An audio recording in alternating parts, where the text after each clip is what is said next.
Okay, I'm going to start again because we missed the beginning. Kids want to know. Imagine that you really want to play soccer at lunchtime, but when the bell rings, you can't find your shoes. When you finally get out to the field, the teams have been picked and it's too late for you to play. Maybe you got so mad that this small problem became a big problem in an instant. When we lose control of our emotions like this, we can call it flipping your lid, kind of like the way a pot might do if it was too full and too hot. A little while later, after you've cooled down, you might even feel... Okay, I want you guys to remember this, flipping your lid. Okay, I want to see at the end if you can tell me what it means if I say to you, did you flip your lid? Okay, we're going to see. Okay, I think you already know. Hey, Lily, you're going to have to wait till the end to tell me. You're going to have to wait till the end. Sorry. Okay, let's go. sad when you realize that when you had a big reaction to a little problem, you could have hurt someone's feelings. What if I told you that this happens to everyone? Your parents, friends, teachers, and everyone else you know can flip their lid and lose control of their emotions sometimes. We all need to work on managing our feelings. Have you ever wondered why we can have such a hard time keeping our emotions under control? It can be really tough being a kid these days. There's just so much going on every day, at home, at school, even after school. Sometimes it's hard to keep a lid on things, and we act in ways that are not kind or caring, even though we don't mean to be hurtful. There are so many situations that we encounter every day that can cause our emotions to bubble up. Maybe you felt upset or frustrated when you were working on a problem or activity at school and just can't seem to get it right. Maybe something unexpected or embarrassing happened to you in front of your friends. Maybe you had something important to say, but didn't get a chance to say it. These and many, many more situations can cause both kids and adults to flip their lids. So why does this even happen?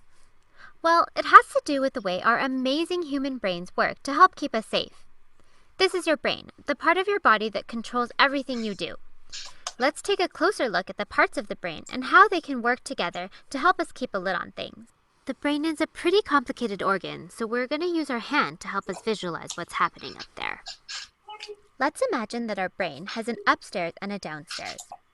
Here, where our thumb is called the midbrain. This is where our emotions and memories are created and stored. Below that is your brainstem. The brainstem controls the things our bodies do that we don't have to think about, like breathing. It also controls our automatic reactions to certain situations. For example, if you touch a cup with hot tea in it and it's too hot, your downstairs brain feels the pain and will pull your hand away to stop you from getting burnt. It's an automatic reaction. You don't have to stop and think about what to do. Or imagine you're out on a hike and a bear wanders onto the path. Your brain doesn't stop and think, what kind of bear is it? Is it friendly? Your downstairs brain notices that you feel scared. It takes charge and in a split second decides whether or not you should fight, fly, another word for run away, or freeze. Because of the way our downstairs brain reacts to these situations, we can think of it as our emotional brain because it reacts instantly without needing to think things through. It's always ready to take charge in any situation to help keep you safe. So if this is our downstairs brain, then this part where the back of our hand and fingers are can be seen as our upstairs brain. It's called the cerebral cortex. This part of our brain helps us think logically, act with kindness, and think about how others might be feeling. It's also the problem-solving part of our brain. It helps us to think of possible solutions to a problem and decide which one is best.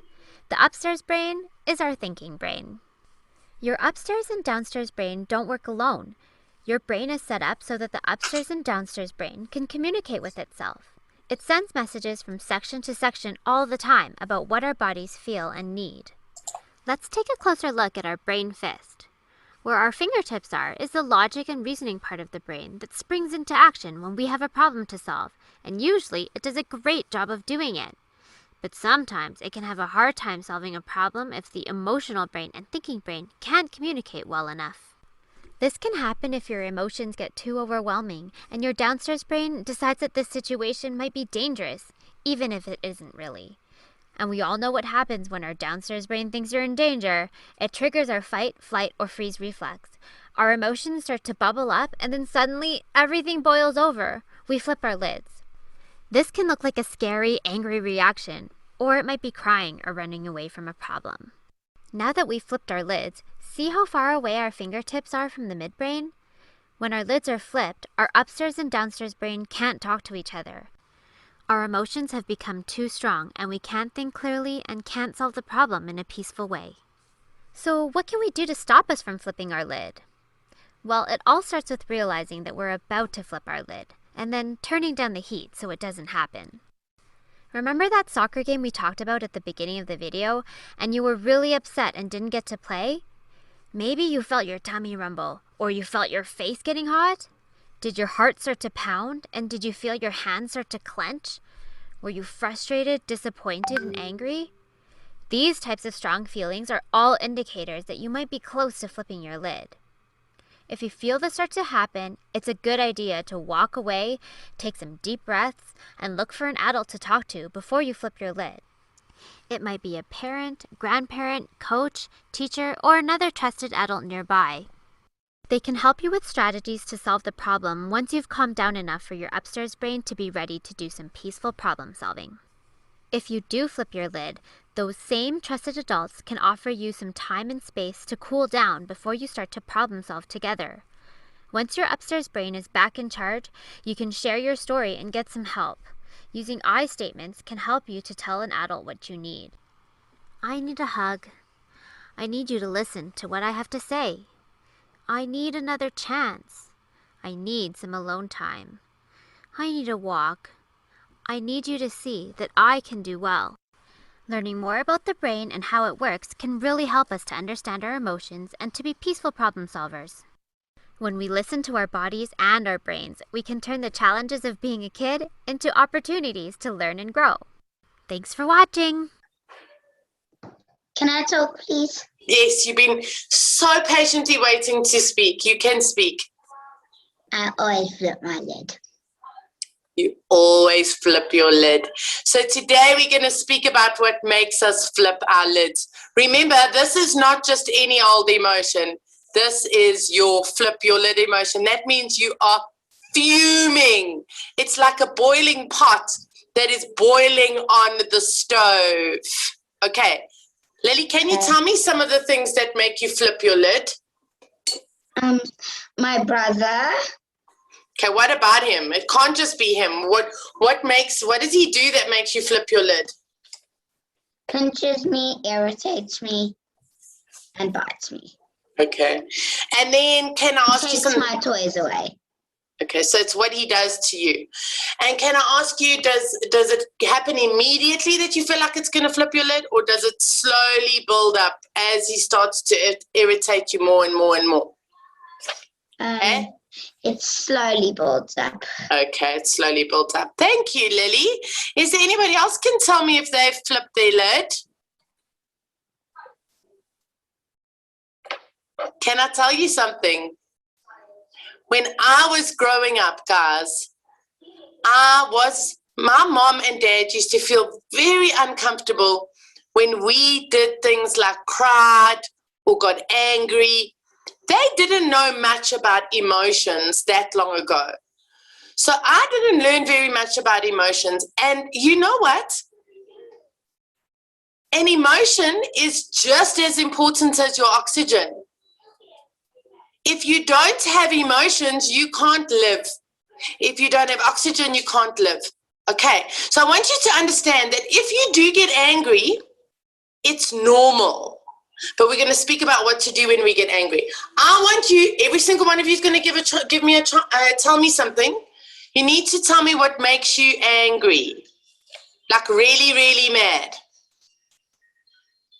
Come on.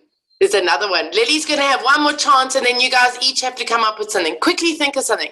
Yes, Lily, you can unmute. Cole also takes my toys away, or my favorite toy. Okay, so when he takes things from you, and when he pinches you, and when he does things to you, then you want to flip your lid. Okay. Yes. What about you, Fabian Mahatso?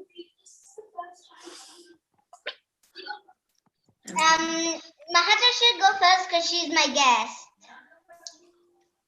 It's my brother just because he shouts at me.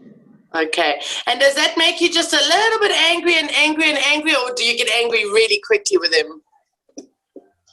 I get really angry. And quickly? Okay. And mine is when Nala and Nick, those two dogs, they bark. Like, I give them some time, and then I'm like really angry, and I say, "Shut up." So that makes you really angry. Do they bark and bark and bark and bark, Fabian? Yeah, sometimes they bark and never stop. Oh my goodness. Yeah, no. Okay, Emma and Amara, who's up next? When my dog barks and never stops. Does that also make you seriously angry? Sure, you guys have got a lot in common, yeah? Mahatsul's brother irritates her and makes her angry, and Lily's brother makes her angry. Fabian's dog's barking makes her angry, and Amara's dog's barking makes her angry. And now somebody's dog is barking while we're on this call, right now. It's trying to see if we know what to do with our emotions. Okay, and Emma? Yes, I get angry. Thank you. Bye. But I also get angry in general when things sometimes don't go my way. Oh, I love that you verbalized that. That was excellent. Who gets angry when things don't go their way? Like you've got an idea in your head of how you want something to happen, and then it doesn't quite happen the way you wanted it to happen. Who gets angry when that happens? Yeah, absolutely. What about who gets angry when they get ignored? Like they're trying to speak to their friend and their friend is just not acknowledging that they're speaking to them. Who gets angry if they feel like they're being ignored? Me. Yeah, me too. That also irritates me. Let's think what other things make us angry. I want you to think about schools. Think about school. What makes you angry at school? Oh, I know what used to make me angry when I was a teacher. All the litter lying around. That was a real red button for me. I used to flip my lid when I saw litter lying around all over the floor. Okay, guys.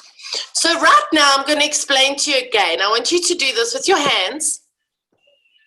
Okay? And remember, this part of your brain is your upstairs brain, where your fingers are. And this part of your brain is your downstairs brain. And it's so easy because it's up and down. We've got the upstairs brain and the downstairs brain. Now, the downstairs brain is the part of the brain that makes you do all the things like walk and talk and all the things you don't even think about and breathe. And this part of the brain is your reasoning brain. It's your thinking brain. It's the part of the brain that says, oh, maybe I shouldn't do that. Maybe that's not a good choice. Or, oh, that's quite difficult. How do I work it out? So this is your thinking brain, and this is your response brain, where you don't think about it and it just happens. Okay, so now, sometimes what happens is something happens that makes us flip our lid, which means get really, really mad. And there's a problem because the thinking brain and the upstairs and the downstairs brain aren't communicating. It's almost like a broken signal on a telephone. So if you're speaking on the phone and it takes a while for the words to go through, that's what it's like. Okay. Now, all it takes is for you to notice that something is different in your body, so that you can give it time for the message to go through. So that is when they said in the video, they said sometimes you just feel a little bit different. And that's your body giving you a warning sign that you are starting to get angry. So maybe your tummy gets a little bit sore. Maybe your heart starts to go a little bit faster. What happens with me is I start to speak really quickly. I'm like, if you don't come over here right now, and that's my signal that I need to stop and think because I'm getting angry.